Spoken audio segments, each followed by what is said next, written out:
Hi అండి. ఈరోజు నేను చిలువూరులో ఉన్న మహంకాళమ్మ టెంపుల్కి అయితే వచ్చామన్నమాట. ఇక్కడ మాకు మొక్కుంటే వచ్చామన్నమాట. మా బాబాయ్ వాళ్ళు మొక్కున్నారనమాట.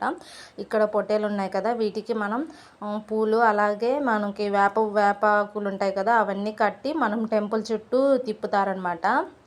తర్వాత అమ్మవారికి సమర్పిస్తారు వీటిని. ఈలోపు మనం పొంగలి అవి కూడా చేసుకొని రెడీగా ఉంచుకోవాలన్నమాట.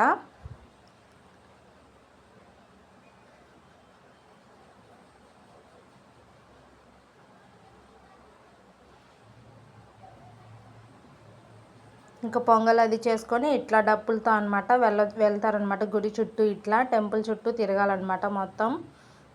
అన్నీ అమ్మవారికి కావాల్సినవి సారా అవి కూడా తీసుకెళ్ళాలన్నమాట. ఇంకా అమ్మవారికి పొంగల్ అవి లోపల ఇచ్చేయాలన్నమాట. నైవేద్యం ఇంకా అందరికీ ప్రసాదంగా ఇస్తారనమాట అది.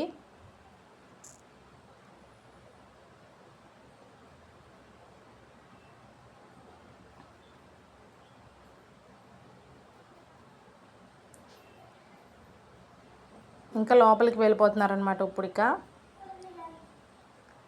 ఇక్కడ వచ్చేసి పక్కన తోట అనేది తీసుకున్నాను అనమాట. భోజనాలకి అందరికీ అవైలబుల్గా ఉండాలని చెప్పేసి ఇక్కడ పక్కన పార్కింగ్ కూడా అవైలబుల్గా ఉంది. అలాగే ఇక్కడ మనకి ఏసీ రూమ్ కూడా అవైలబుల్గా ఉందన్నమాట. ఇక్కడ వచ్చేసి మనకి ఇక్కడ నాన్ వెజ్ అనమాట. ఇంకా దమ్ బిర్యానీ ఇంకా అవి పెట్టారనమాట. ఇంకా అవి తిన్న తర్వాత కిల్లీ అనేది కంపల్సరీ కదా, ఇంకా కిల్లీ కూడా తినేసి ఇక ఇంటికైతే వచ్చేసామన్నమాట. ఇంకా మా అమ్మ వాళ్ళ కోసం నేను ఇంకా గులాబ్ జామ్ ఐస్ క్రీమ్ అనేది చేశాను అనమాట. మీలో ఎంతమందికి ఈ కాంబినేషన్తో తినాలనిపిస్తుందో నాకు కింద లైక్ చేయండి, కామెంట్ చేయండి, సబ్స్క్రైబ్ చేసుకోండి.